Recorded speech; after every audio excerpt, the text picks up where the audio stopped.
Hi lovelies! Before I start on today's topic, I just want to give you all a really big thank you for the lovely comments and messages that I've been receiving on the last few videos, particularly on my equinox vlog and my last video, which was called something like Finding Balance, Finding Happiness, something like that. I have been pretty open about what's going on for me emotionally in the past on the channel, but I feel like recently I've been talking about things that I wouldn't have previously thought were relevant or that I am particularly qualified to talk about, because I've been talking more about kind of emotional growth and kind of relationship stuff to an extent. I mean, in a kind of wider kind of way. And I wasn't really sure about whether I wanted to talk about things like that on the channel. I mean, it is kind of relevant to personal development, and I know a lot of you have been saying that you found those videos helpful, which is really great, because I wasn't sure if it was just going to be me kind of narcissistically rambling about what's going on for me internally and emotionally right now. So I was really hesitant about making videos like that, but I really felt like if I didn't open up about those kind of inner experiences and realizations that I've been having recently, that I probably wouldn't make as many videos right now, and also it would feel pretty inauthentic.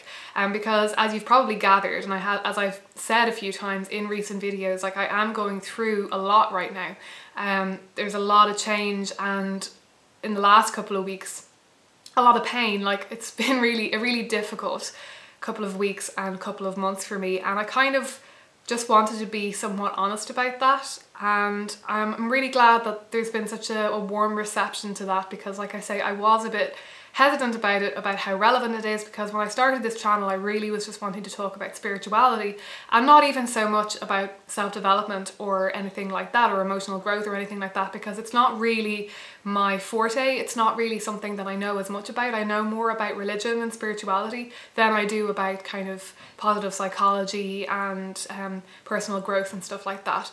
But I have really been enjoying making those kinds of videos, so I think I will continue to make them, and honestly I haven't had any like negative responses whatsoever. I think it's the same though as with anything when I'm talking about like spiritual practice or spiritual experiences. I think it's the kind of thing where it is a little bit difficult to toe a comfortable line between what I am comfortable sharing and what I'm not. So that's been an interesting experience too, with feeling out how much I'm willing to share and be open about with you know, just complete strangers. I mean, only a handful of you really comment. There's a lot of other people who watch the videos who don't comment, and obviously I don't know who you are, and I'm really glad that you're watching, but it does make me feel quite vulnerable to be kind of sharing that kind of stuff. Anyway, I really didn't mean to ramble on about that quite so much as I have, but I think I felt like just saying that because I feel like there has been a bit of a shift in the channel recently, away from tarot. I haven't been doing as many tarot videos, and even to some extent away from just overtly speaking about spiritual practice, because like I say, I've been going through a lot of shifts and painful experiences and realizations myself recently, so it's just kind of inevitable with a personal kind of channel like this that is going to be reflected in the kind of video content that I put out. So part of the reason that I'm rambling on is because I'm not really sure what I'm going to say with this video or where I want to go with it. I've been having some spiritual changes recently, and I don't know if I could even call them changes, and I certainly wouldn't go so far as to call them like conversion experiences or anything like that, but I've been exploring the idea recently of faith and the idea of the divine. I've been kind of reassessing my understanding about what the divine actually is, what God is, and things like that. One thing that I have kind of noticed about paganism and a lot of related kind of nature-based spiritualities and stuff, and a lot of polytheists and people, just bloggers in particular online, is that there's a lot of talk about paganism being more practice-based and not having all that much to do with faith, that it's about experience, not about faith, and not about theology. And you have a lot of polytheists talking about like that they have these experiences with the gods, and that that's what their practice is built on and that's what their beliefs are built on, but it's not faith-based, and that they don't actually spend an awful lot of time trying to kind of make sense of those beliefs, or even kind of thinking theologically or anything. That the most important thing is the practice, and just to build on that practice and build on the experiences that happen in that practice, and then that will kind of build up your belief system, if that makes any sense. And for me, obviously, as a naturalistic pagan, and very much for other naturalistic pagans as well, it never was about faith or even belief at all. My whole premise for starting a spiritual practice was about experience and about taking action, expressing a feeling rather than expressing any sort of faith or belief really in anything. I mean, obviously I have my worldview, but to my mind, my worldview is very much just symbolic, and it's a story, because I don't hold onto any great notions that my particular worldview is the correct one. It's not, I use the word belief sometimes to describe how I see how the universe and the world works and everything, but belief is probably not the best word for it. It's more just like my personal lens through which I understand what happens to me, my experiences. And you know, I only have this tiny little snapshot of cosmos, so there's only so much that I can kind of base anything on. So for me, for a really long time, it was like, at first, like, my spiritual practice wasn't really focused on divinity that much at all. And it took me a while, like I've said before, to even embrace the word pantheism, to embrace any sort of idea of theism or divinity at all. And I considered myself to be an atheist for a while. And then when I embraced the word divinity, I was seeing it as a mode of experience, and I was seeing it as a mode of I suppose, a way of looking at the universe, a way of understanding the connection between everything. And pantheism, I suppose, to some degree, was really just a potent symbology for me. And so I segued into kind of pantheism. But I've noticed that all the way along, I've been focusing my belief system and my ideas about the divine and my practice and all of that on the universe, and pretty much for the most part on like the perceivable universe that we can see. When I talk about cosmos, I use that word separately from universe, because to me it includes everything beyond what we can actually, you know, what scientists can actually see, what mathematically or with a telescope or whatever, with spacecraft, whatever way we have of viewing the universe. The word universe, I generally use it to just be what we can scientifically see is actually there. And cosmos for me is a wider term that includes kind of everything that's beyond. And I very definitely believe that there is more beyond our universe. And again, you know, believe, okay, I don't know if that's true or not. It's just what sits right for me. And it's just what makes sense for me.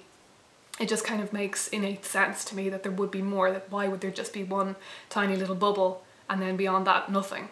It makes more sense to me probably that that cosmos is infinite, and that the universe that we see is just this tiny little snapshot of what's going on within that.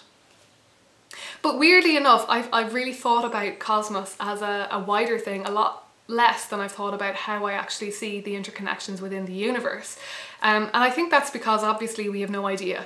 We've no idea what's beyond the universe. Absolutely none. I mean, some mathematical theories will include notions about what might be beyond the universe, but we have absolutely no idea. And my idea of the unmanifest was to some degree connecting with that idea of what is beyond the universe. But it's just not something that I brought into my spiritual practice or my spirituality in any proper way. And I realized the other day, I actually think that I have two separate understandings of what the word divine might mean, divinity, what divinity can be. And I actually see, or the word God, that I see it as two different. And I actually think that for me, maybe the word God is something different. And the divinity of the universe is separate from that, or not separate because everything is one, but that it's a different part of my understanding of cosmos. Bear with me here. So my pantheism was largely an expression of how I see everything in the universe to be one, that it's all just one expression of something, that it's all interconnected, that it all came out of this one minuscule point, that everything affects everything else, and you know, that we are connected to stars on the far side of the universe and things like that. And also just the awesome nature of the creative force of the universe. So to me, the universe and all of its properties are worthy of reverence, and they elicit a feeling of awe in us. And it was all of those kinds of things that made me, that kind of created this impulse in me to refer to the universe as being divine, and the connection between everything as being divine. But in reality, I think my choice to think of myself as being a pantheist rather than an atheist has a lot more to do with what I sometimes think about what might be beyond the universe, and what our experience and our understanding of, and my understandings of the monism and pantheism within the universe might suggest for cosmos as a whole. And I realised that actually, I thought I was an atheist, and that then when I started to shift my perception and understand things differently, that my semantics shifted and my spiritual experiences became more important to me, so I shifted to calling myself a pantheist. Really, I realised recently that actually I think I'm an agnostic, and that there is a part of me that considers the possibility of some sort of divinity or divine consciousness that is kind of so far above and beyond our universe that we will just never know if it exists or not, if that makes any sense. And I pretty much just call that God. And I think I was calling it goddess to an extent before, but largely I think goddess was really just another word for me of the universe. And I just realised that when it comes to an idea of, I've always said that I don't believe in a kind of conscious or personal God. I don't believe that there's a conscious or personal God within the universe. I don't believe that there's a conscious or personal God that is like just watching us as individuals, and that can even, you know, contact us or give us messages necessarily, and you know, straight from the mouth of God or anything like that. I definitely don't believe in any of that. But I just suddenly realised that a lot of the thoughts that I have about what might be beyond the universe very much fits in with a belief in God. So it's been very interesting for me, and it's not something that I feel that I can easily express spiritually, because I realised that I was tapping back into the spiritual experience that I had as a child when I was in church. And I'm very definitely not saying that I'm Christian. I'm very definitely not. And Christian theology and Christian dogma just has nothing to do with me or my belief system. It just doesn't fit for me at all. But I had this relationship, I suppose you could say. I used to experience this feeling of God, what I would have thought of as being God. I had quite a deep belief in God. And I realised recently that I do sometimes tap into that, and it's very much connected for me with Buddhist ideas and experiences and the idea of enlightenment. I've said before that I really like the fractal theory of cosmos, this idea that essentially that everything is kind of the same at the micro and at the macro, that the closer you look at something, the more it just displays the same properties, if you see what I mean, that everything kind of has the same shape and structure to it. And if you Google fractal, if you don't know what I mean, just Google fractal and you'll be able to see pretty quickly what I mean by this, because there's a very simple visual representation of what a fractal actually is. So to me this means that, you know, I am a part of society, I am a part of the ecosystem. The Earth is part of the wider ecosystem of the solar system. The solar system is part of, you know, the galaxy, and it goes outwards and outwards. It also goes inwards and inwards. And the way I see it is that, you know, the idea that every cell in my body is its own universe, and also that I am a cell in this universe, but then also that our universe is a cell in something much bigger. And if you think about it like that, like think about how small just one cell or one atom in the body is, and the connection between that one cell or atom and our whole body and our whole self and our mind. If you think about the whole of our universe, the whole of our perceivable universe as being just one tiny atom in something much larger, you start to get an idea of the scope of what cosmos could be. You know, if something as tiny as the human brain can perceive and understand and have such awareness, then at a wider level, at a higher level, on a bigger scale, what could that look like? What might that look like? And to me, because I like this, because I believe in this idea, again, believe, of the fractal universe, it suggests to me that if, you know, when matter comes together and becomes more complex and we develop complex organisms on our planet, and those complex organisms become highly aware and highly self-conscious and highly conscious, that suggests to me that the universe has a tendency towards consciousness and that it is innately aware. Because otherwise, you know, that wouldn't happen, because if one thing happens in one place, then, you know, you can pretty much assume that that law will apply everywhere. So that doesn't just apply to this universe, it applies to whatever is beyond. It applies to, and honestly I believe that it's possibly infinite, or I don't know, you know, it could be anything. So that to me suggests that not only is the scale and scope of cosmos just infinite and just huge beyond our wildest imaginings, it also does suggest that there might be something to the idea, excuse me, of a somewhat conscious God. I wouldn't say an anthropomorphic God, because I don't think that consciousness is going to necessarily manifest itself in the same way, and I would be talking about something much huger, much grander. I also wouldn't be expecting, if there is some form of greater consciousness out there, I wouldn't be expecting that consciousness to necessarily connect with my consciousness, because when you think about the cell in the body, obviously that cell operates within the body, and the mind to some degree controls it, but actually most of the cells in the body, they kind of do their own thing.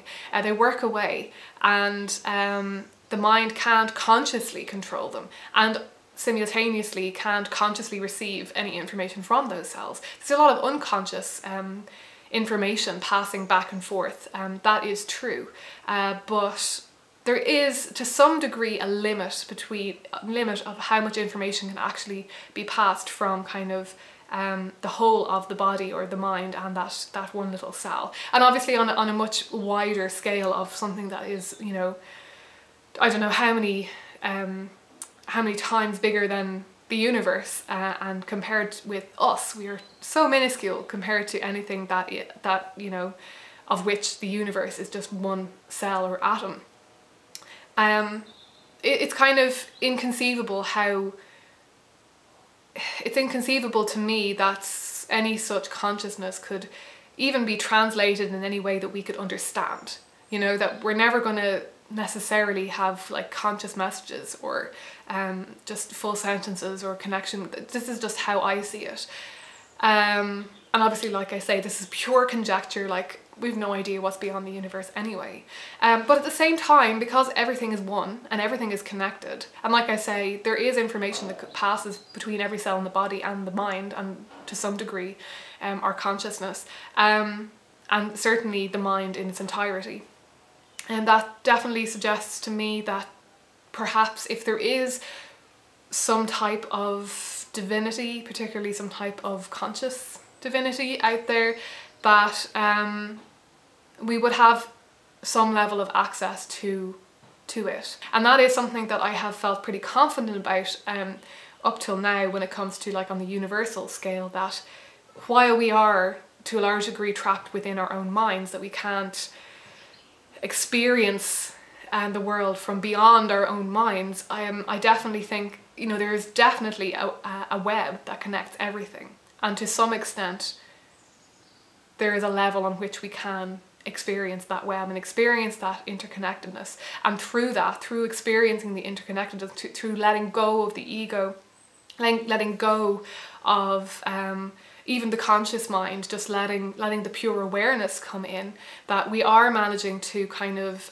broaden our consciousness to some degree and just spread our tendrils out into that web. And if that web can encompass all of, you know, the earth and the universe, then why not go further and further, because everything, in my belief system, is interconnected. So it's a very kind of roundabout way of saying that I've been having interesting theological thoughts and weirdly enough getting a lot more on board with the idea of being sort of maybe very agnostically, having very agnostic thoughts about God.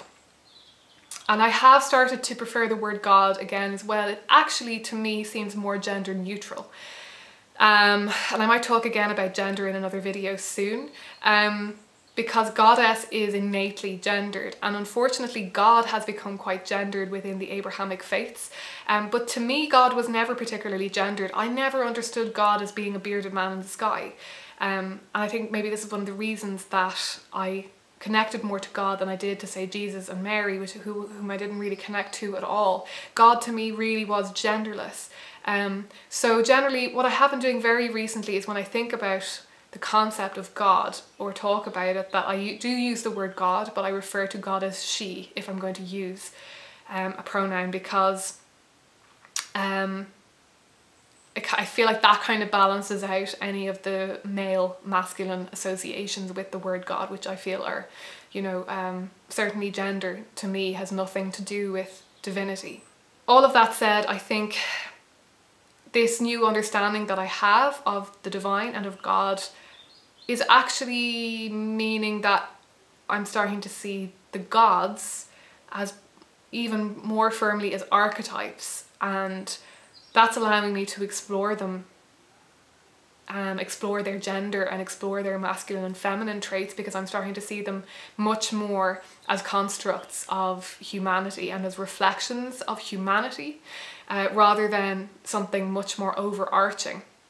I think their archetypes very much do connect us to things that are more overarching, and I have gone into that in other videos, but I'm starting definitely to see the gods as something very separate and different to any understandings that I have of God or the divine.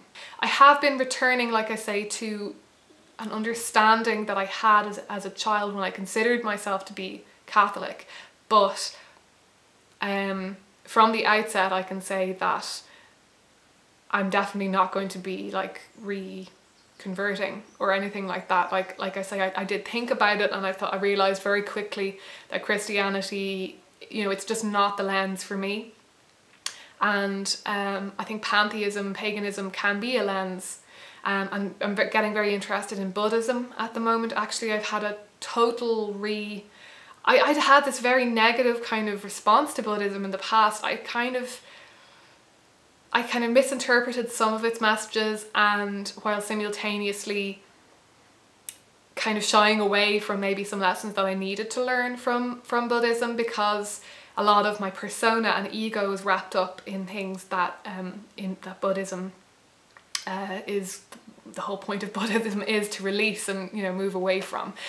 So I have been becoming very interested in Buddhism, and I think the Buddhist concept of enlightenment is definitely connected with this idea that I have of God. I think this is just a new level, a new exploration of my spirituality, and something that I really wasn't open to until recently. And I think that maybe the levels, the phases that I've passed through with my spiritual practice has allowed me to get to this point of accepting agnosticism, and possibly even accepting some form of faith in God. And that sounds so Christian, and it's not how I mean it. But yeah, I think I'll wrap it up there, but that might be something that I talk about again soon. I'll talk more about faith maybe, because I'm starting to have a slightly different understanding of faith as well, because to a large degree, you know, all of my worldviews are faith-based. Like, I don't have scientific evidence, clear-cut evidence for any of the things that I choose to believe. And anything that you choose to believe, or a system, a symbolic system that is useful for you and nurturing to you and that makes sense to you, you know, that is to some degree a faith. So that might be something that I'll talk about again in another video. So I hope this was interesting, and I'd love to hear some feedback, especially if people have any kind of strong opinions on this or or anything like that. That would be great. But yeah, it's been an interesting couple of weeks.